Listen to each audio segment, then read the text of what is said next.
porque o culto tem bastante coisas acontecendo. E uma coisa que nós nunca podemos negligenciar no culto ao Senhor é a ministração da palavra de Deus. Tudo demais pode faltar, menos a pregação da palavra de Deus. Porque através da pregação que nós ouvimos e através da mensagem que a fé é gerada em nossos corações, e nós precisamos sempre ter a mensagem em primazia no nosso culto, na nossa reunião. Então nós vamos direto para a palavra de Deus. Aí se não der tempo para os anúncios, so be it, né? Se não der tempo para as outras coisas, pelo menos a palavra de Deus nós ouvimos nesta manhã. Eu vou pedir que você abra a sua Bíblia no Evangelho de Mateus, no capítulo de número 28, Mateus 28. Aí está no telão o tema da nossa mensagem de hoje. Comi uma letra ali, a grande comissão ou a grande omissão. Esse é o tema da nossa mensagem de hoje. Antes da ascensão do nosso Senhor Jesus Cristo, ele declarou o que veio a ser chamado entre as igrejas de a grande comissão. Comissão é uma atribuição, é a atribuição de uma função, é um encargo dado por uma autoridade, né? Já omissão, então quando Jesus deu a grande comissão, declarou a grande comissão, ele estava dando uma ordem aos seus discípulos, diretamente a eles e indiretamente a nós, né? A aplicação direta foi para eles, a aplicação indireta é para a igreja moderna, para a igreja de hoje, e ele estava dando a comissão. A comissão, então, era a ordem de marcha que o Senhor deixou para a sua igreja.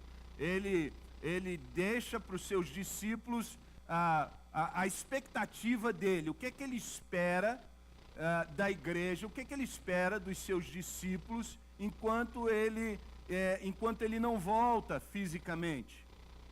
Ele ascendeu aos céus de maneira física, em forma corpórea, no seu corpo glorificado, e ele vai voltar com este mesmo corpo glorificado, e enquanto ele não volta, ele deixou com os seus discípulos o Espírito Santo, que é para consolar, que é para ajudar, que é para dirigir, revelar a verdade e conduzir a igreja dele até que ele volte. Então, os discípulos então levaram o comando do Senhor a sério. Os discípulos receberam aquilo, a comissão, porque uma comissão, uma ordem, eles receberam a ordem. Uma omissão é algo que é deixado de lado. Quando você omite, você abandonou, você deixou de fazer, né? Mas eles não, os discípulos levaram a comissão a sério, né? E eles foram adiante com aquilo, e eles saíram pelo mundo afora, pregando a palavra do Evangelho, e inclusive a mensagem que eles pregaram foi tão impactante, tão poderosa, com tanto fervor, que os críticos acusaram eles de causar um rebuliço no mundo. Atos 17:6 diz que eles causaram um alvoroço no mundo inteiro com aquela mensagem que Jesus mandou para eles. E foi com esse entusiasmo que eles partiram para o mundo com a mensagem. E isso foi naquela época, né? Isso foi naquela época. Aquilo foi naquela época. Hoje as coisas estão bem diferentes. O que nos foi dado como a grande comissão está sendo chamado por alguns a grande omissão. Por isso que vemos aqui a grande omissão, porque é algo que foi omitido, tem sido deixado de fora, ou desfeito, ou negligenciado por algumas igrejas. E em vez de levar o Evangelho até os confins da terra, como o Senhor ordenou, a igreja moderna, então, não tem levado nem o Evangelho no final da esquina. Então é uma situação grave que anda acontecendo. Talvez você entrou aqui hoje, você notou algumas silhuetas, algumas coisas diferentes. Você vê silhuetas aí na parede de pessoas com letreiros, com signs aí, com sinais nos seus ombros aí, e algumas dizendo, posso entrar, né? Eu estou aqui, olhe para mim. Tem mais outros aí que eu não consigo ler daqui, mas você tem a melhor visão do que eu, pode ler aí e entender o que estão dizendo. Isso tem a ver com o que nós vamos falar aqui hoje, tem a ver com o tema da grande comissão, né? Então, eu quero rever com vocês, nesta manhã, a grande comissão, e eu quero compartilhar com vocês 4 fatos que nos dão uma visão muito apropriada e muito necessária da grande comissão. E o fato número 1, eu quero mostrar para vocês, é que nós temos um mandato divino. O mandato da grande comissão é um mandato divino. Se você olhar aí no verso 19, em Mateus 28, verso 19, você vai ver que há um mandato. Ele nos diz aí, vão, né? A grande comissão está aí, vão e façam discípulos. Então a ordem é para ir. A ordem que Jesus diz, deixa para os seus discípulos e deixa para a sua igreja, é para ir. Vão e façam discípulos. É um verbo de ação. Ou seja, nós não podemos ir e ficar parado. Não tem como você ir e ficar parado. Não tem como você ir e ficar no mesmo lugar. O verbo é de ação, é de movimento, é de fazer algo em prol daquilo que foi nos ordenado. E esse verbo literalmente significa assim, ao ir, ao você ir, ou seja, ao você passar pelas veredas da vida, pelas estradas da tua vida, ao passarmos por este mundo, vá levando a mensagem do Evangelho, vá levando as boas novas, vá compartilhando com outros aquilo que eu vos ensinei, aquilo que eu os ordenei. Aquelas pessoas que nós vamos andando ao longo do caminho, né? Nós vamos falando. E há 2 maneiras de nós fazermos isso. 2 maneiras. Uma, ela tem a ver com o nosso estilo de vida. Jesus diz, ao vocês irem, vão falando, vão pregando. E há 2 maneiras de você fazer isso. Uma com o seu estilo de vida. Jesus diz em Mateus capítulo 5, ele diz, vós sois o sal da onde? Da terra. Vós sois o sal da terra. Então ele nos ordena a ser sal. O sal faz uma diferença tremenda na nossa comida. Sal é tremendo, né? É bom. Eu falei aqui nessa manhã, no culto de inglês, que eu gosto muito de brócolis. Eu gosto de brócolis. Brócolis eu como um sacão de brócolis toda semana. Delícia. Tu gosta? Com essa cara, eu acho que você não gosta, não. Mas o brócolis, ele é bom, ele é saudável. Mas eu não consigo engolir aquilo sem sal. Sem sal é difícil. Tem que jogar uma pitada de sal. Porque o sal dá uma diferença. Quando você joga um salzinho naquele brócolis, uau, o brócolis, né? Parece que vira um banquete. Para mim, né? Eu gosto, entendeu? Eu gosto. Então é bom demais, mas precisa ter sal. Jesus está dizendo assim, ó, vós sois o sal da terra. Significa que aonde você andar, você precisa trazer o sabor de Cristo naquela situação. Você precisa trazer esse paladar. O sal também, ele dá sede. Aonde você chega, você deve criar sede de Deus na vida das pessoas. Sede de Deus, ele diz, o sal, ele gera sede. O sal também, ele preserva as coisas. Se você não tem geladeira, se não tem freezer, taca sal nas coisas para você, taca sal na tua carne, taca sal no peixe, não vai apodrecer. Ele vai preservar. Por quê? Porque o sal, ele tem essa propriedade, preserva. Jesus diz assim, você é sal. Você é sal. Aonde você está ali para preservar o caos na situação. Você está ali para trazer vida, para manter as coisas em ordem. Você está no teu trabalho porque você é sal e porque Deus colocou você ali para preservar as coisas no bem. Você é sal para você estar ali no teu trabalho, na tua escola, para você gerar sede de Deus na vida dos teus amigos de trabalho.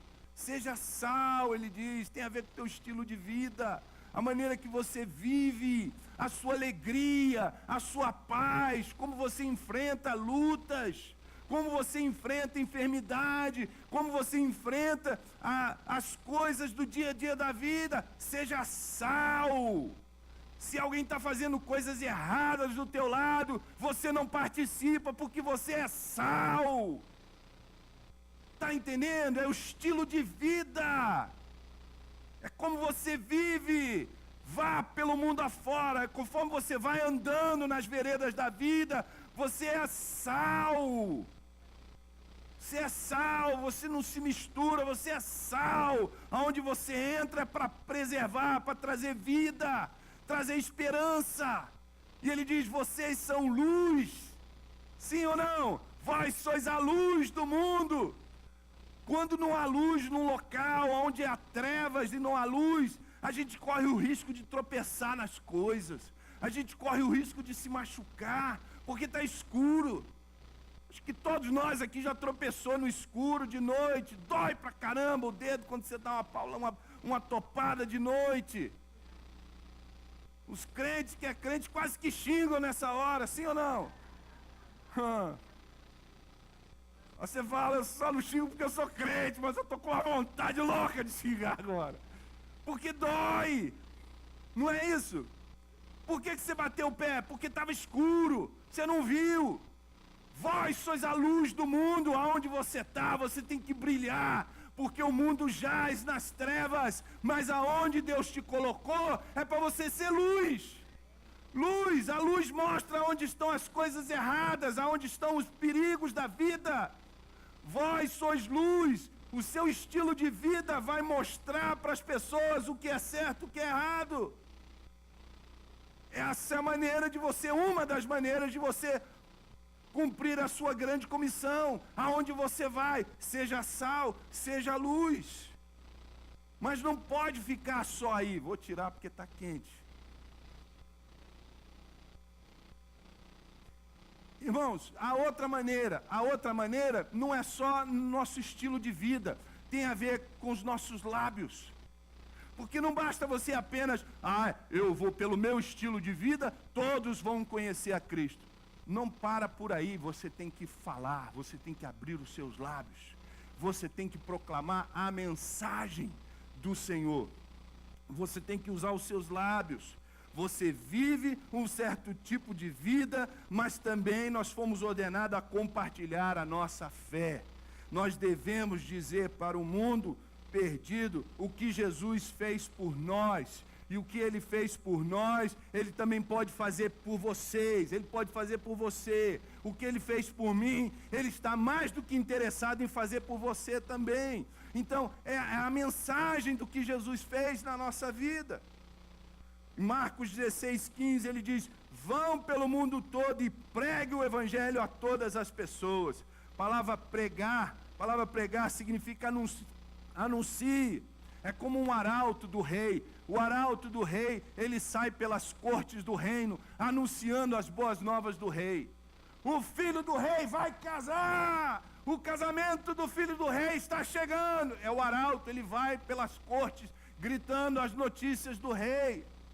Deixa eu te dizer, o Senhor também está com um casamento marcado com a sua igreja. A igreja é a noiva de Jesus Cristo e o dia das bodas está chegando. Anuncie as boas novas do Senhor para o mundo. É a gente falar o que Jesus fez por nós. A palavra pregue é pregar o tempo todo, é voz ativa, é verbo imperativo. Ou seja, também é uma coisa que significa que é um comando. Vão pelo mundo e pregam o evangelho, não é uma opção. É uma voz ativa que significa que você deve se envolver na realização da pregação. Não é só o pastor, não é só o diácono. Todo filho e filha de Deus precisa trazer a mensagem do evangelho ao mundo. E é fácil, é você falar o que Jesus fez na sua vida. Nós estamos pregando a verdade o tempo todo. O tempo todo nós estamos pregando. E a nossa pregação ou está enviando as pessoas para Cristo, ou está enviando as pessoas para longe de Cristo. Porque pregando nós estamos o tempo todo. O nosso estilo de vida aponta as pessoas para Cristo ou aponta as pessoas para longe de Cristo. Como é que tem sido a sua pregação, meu querido? Como tem sido a sua pregação? Como tem sido o seu estilo de vida? Tem sido um estilo de vida que tem sido como sal, gerado sede na boca dos outros? Ou tem sido um estilo de vida estilo cebola, que só faz os outros chorar? Porque às vezes é assim. Aonde chegamos, só causa tristeza, confusão. Jesus diz, não é assim. Nós temos que ser sal e luz. E dizer as mensagens do Senhor. Se o Senhor tivesse nos salvado, queridos, apenas para a gente ficar aqui cantando a Ele a glória, a glória, a glória, porque dele por Ele. Se Deus tivesse salvado você só para você ficar aqui glorificando, aleluia, louvado seja Deus, Deus é bom. Olha, Deus já tinha te levado para a glória há muito tempo, porque lá na glória o louvor é fera, viu? Lá é com força. Aqui os meninos desafinam de vez em quando, um entra errado e tal. É bonito, mas de vez em quando, né, pastor?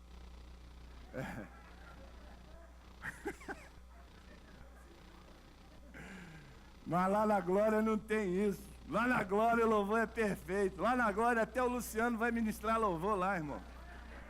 Lá, a única pessoa na face da terra que foi expulso de um coral de igreja foi ele. E lá no céu ele vai dirigir o coro da igreja. Porque lá tudo foi expulso do coral do seminário. Para você ver como é que é. Mas lá ele vai dirigir o louvor. Aqui não. Mas se Deus tivesse nos salvado só para ficar isso, querido, olha, ele já tinha nos levado para a glória há muito tempo. Por que ele nos salva e nos deixa aqui? Porque você tem uma mensagem para contar para o mundo. Ele te deixa aqui porque você tem uma mensagem para contar para a tua família. Ele tem uma mensagem para contar para os teus vizinhos, para os teus amigos de escola, para os teus amigos de trabalho. Ele te deixou aqui porque Ele quer usar você como um instrumento de alcance na vida de outras pessoas. Está me entendendo? Então é isso, nós temos um mandato que é divino. Nós temos também uma mensagem que é divina. É uma mensagem divina. Jesus disse aos seus seguidores para compartilhar uma mensagem específica. Não vá pelo mundo afora falando besteira. Não vá pelo mundo afora falando, eu acho isso, eu acho aquilo. Não, vá pelo mundo afora pregando a mensagem do Evangelho. Vá pelo mundo afora falando as coisas de Deus. Ele disse, vá ensinando-os a obedecer a tudo que eu lhes ordenei. Verso 20, Mateus 28, 20. Vá pelo mundo afora ensinando o que eu vos ordenei. Ou seja, não é vir aqui ou ir acolá onde você quer, falando o que você acha. Fala o que o Senhor ordenou e ponto final. Porque o poder não está nas tuas palavras, o poder está na ministração do Espírito Santo que vai acompanhado com as suas palavras. À medida que nós vamos pela vida afora, nós vamos contando ao mundo a mensagem que devemos compartilhar do Senhor. A mensagem que é muito clara, que é a mensagem do Evangelho. Jesus, na verdade, ele veio ao mundo e tornou a mensagem do Evangelho uma realidade. Ele veio para morrer numa cruz, ele veio para ressuscitar dos mortos, ele veio para abrir o caminho da salvação para o homem. Ele veio para que você e eu pudéssemos um dia ir para o céu. Ele veio para que o homem pudesse ser salvo. Ele seria o salvador do homem, ele foi. Ele veio e cumpriu todos os propósitos que ele tinha para vir. Ele veio e cumpriu. Ele veio para nos salvar e nos dar uma mensagem de salvação que nós pudéssemos compartilhar com todos. Nossa mensagem não é uma mensagem sobre a nossa igreja. Vamos lá na minha igreja, porque lá na minha igreja tem bastante menina bonita. Nunca diga isso. Nunca. Vamos lá na minha igreja, porque lá tem bastante rapaz solteiro. Não diga isso. Não fale essa besteira. Porque A mensagem que vai salvar as pessoas é a mensagem do Evangelho. Ah, vamos lá na nossa igreja porque o louvor é bom mesmo. E pode vir que vai ouvir uma música boa, um louvor bom, mas não é essa a mensagem que salva. A mensagem que salva é a mensagem do Evangelho. Pois eu recebi do Senhor que o Senhor veio, o Senhor morreu, e ao terceiro dia Ele ressuscitou. E a Bíblia diz que aquele que crê na mensagem do Evangelho será salvo. É a mensagem do Evangelho que salva. Às vezes a pessoa fala assim, ah, pastor, todo domingo tem que pregar o Evangelho, todo domingo o senhor tem que fazer apelo, todo domingo não, todo dia, ai de mim se eu subo atrás desse púlpito para falar besteira, ou falar alguma coisa de mim mesmo, ou falar filosofia desse mundo.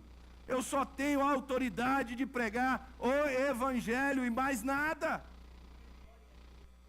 Mais nada.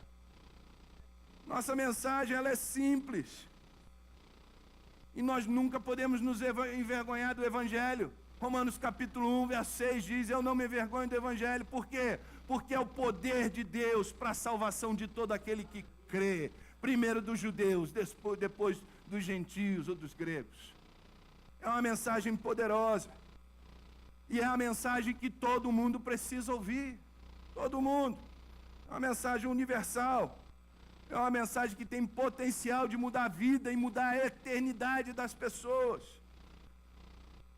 Então, queridos, nós temos uma mensagem divina. Compartilhar a mensagem do Evangelho. Amados, e não há outra mensagem que podemos compartilhar. Não há. Se houvesse outra mensagem, eu até faria. Mas não tem, a única mensagem que tem é a do Evangelho. É a do Evangelho que diz que todo homem é pecador e carente da graça de Deus. É o Evangelho que diz que o salário do pecado é a morte. Mas o Evangelho diz que o dom gratuito de Deus é vida eterna em Cristo Jesus. Se você crê nisso, a Bíblia diz, creia de todo o teu coração e será salvo. That's it. Acabou, não posso falar mais nada. Ah, você tem que fazer 7 semanas disso. Ah, você tem que dar isso e isso para a igreja. Ah, você tem... Não! É crer no Senhor Jesus Cristo, que Ele diz que você é pecador, e você é, e eu sou, e todos nós somos, e que precisamos do perdão de Deus, e que sem o perdão de Deus não tem como entrar no céu, e que se crermos na morte e na ressurreição de Jesus Cristo, seremos salvos. That's it, pronto, acabou o Evangelho, that's it. Nós cremos nisso, que é uma mensagem poderosa, é uma mensagem divina. Por quê? Porque nós temos uma missão divina. Terceiro ponto, uma missão divina. Ele diz assim, olha, verso 19 ainda, vão pelo mundo afora e ensinar todas as nações. Em Marcos 16:15, ele diz assim, vão pelo mundo todo e preguem o Evangelho a todas as pessoas. Em Atos 1:8, ele diz assim, mas receberão poder quando o Espírito Santo descer sobre vocês e serão minhas testemunhas em Jerusalém, em toda a Judéia e Samaria e até os confins da terra. Ele nos diz muito claramente que a nossa missão é para todas as pessoas do mundo. Todas as pessoas do mundo precisam ouvir o Evangelho. O rico, o pobre, o branco, o preto, o latino, qualquer um. Todos nós precisamos, o mundo inteiro precisa ouvir a mensagem do Evangelho. Porque é o poder de Deus que traz salvação a todos os homens. Nós fomos autorizados e ordenados a alcançar o mundo inteiro com a mensagem do Evangelho. O mundo e tudo que nele há, e todos que nele habitam, pertencem ao Senhor. E o Senhor disse, vai pelo mundo e pregue.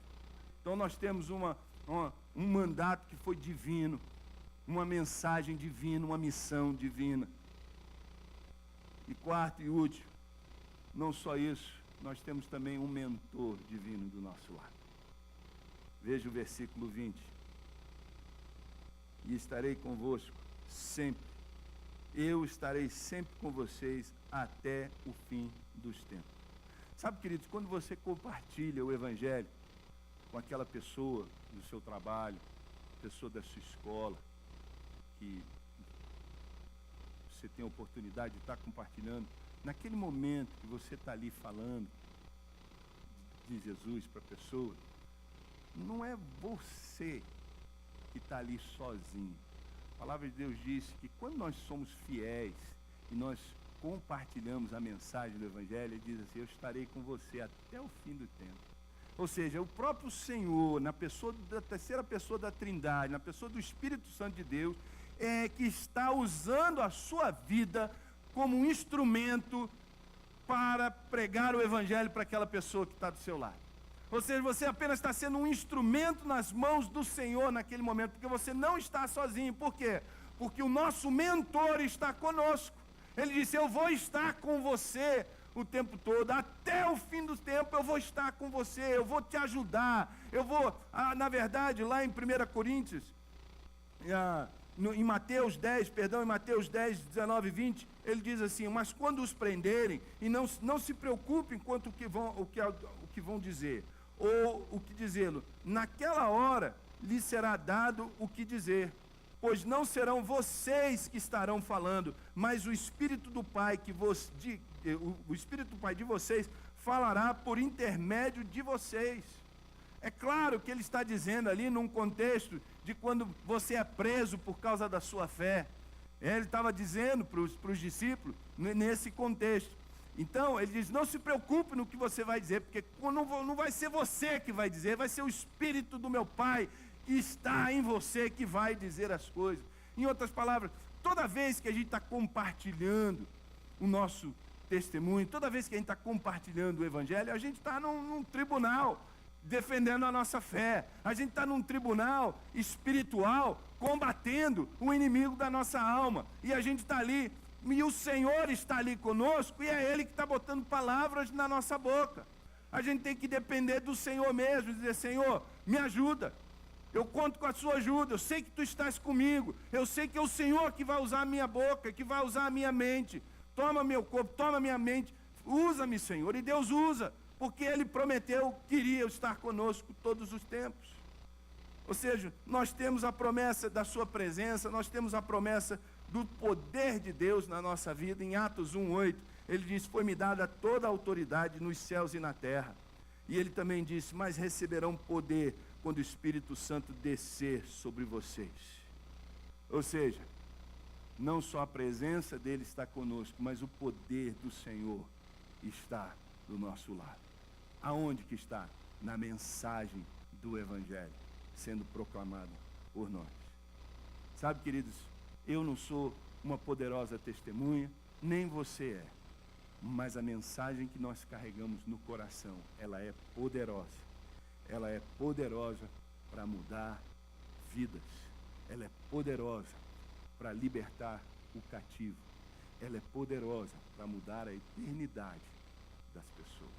E é essa mensagem que nós devemos proclamar. Eu quero compartilhar com você, para encerrar a nossa pregação hoje, uma história que eu li essa semana, que é uma reflexão da igreja moderna. E eu vou ler essa história para você.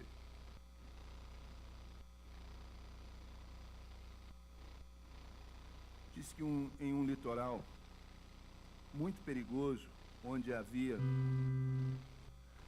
vários navios naufragavam frequentemente, havia uma pequena estação salva-vidas naquele litoral. O edifício ele era bem primitivo e havia apenas um barco salva-vida. Mas os membros daquela estação de salva-vidas eram muito comprometidos e mantinham vigilância constante sobre o mar. Quando o navio afundava, eles abnegavelmente saíam dia ou noite para salvar os náufragos perdidos. Muitas vidas foram salvas por essa estação e por isso ela se tornou muito famosa. Consequentemente, muitas pessoas quiseram se associar a essa estação e dar a ela o seu tempo, seus talentos e dinheiro para apoiar o trabalho importante que eles faziam.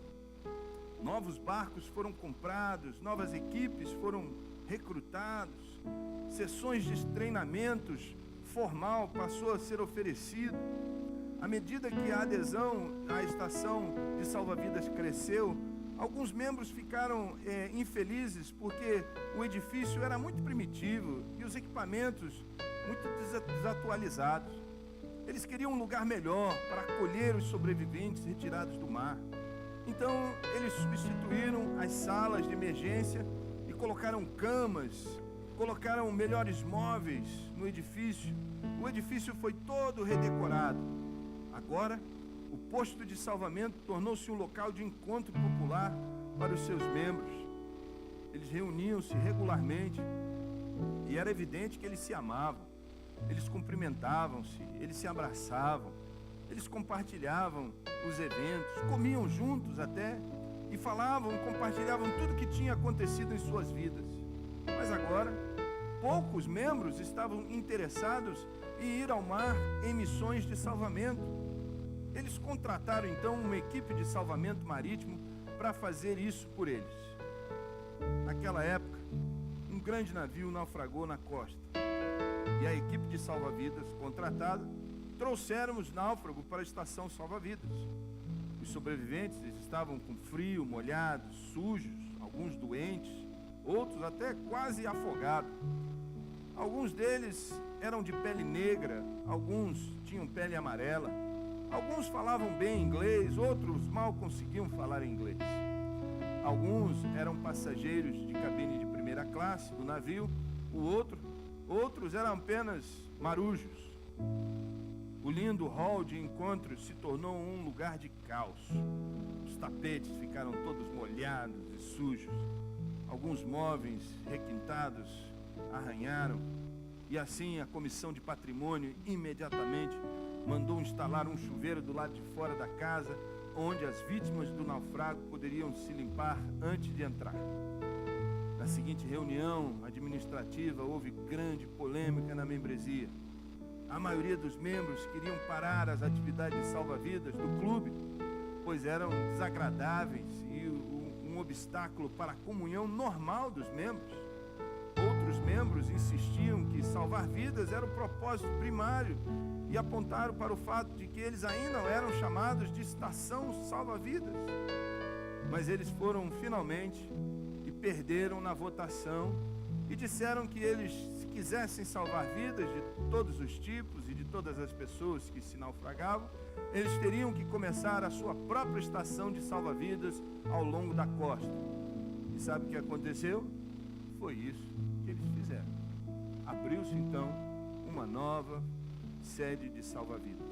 Passaram-se anos e a nova estação experimentou as mesmas mudanças e o mesmo crescimento que ocorreu na antiga estação. A estação evoluiu, se tornou um lugar para reuniões regulares de comunhão, reuniões de comissões e sessões especiais, mas poucos saíam para salvar vidas dos náufragos.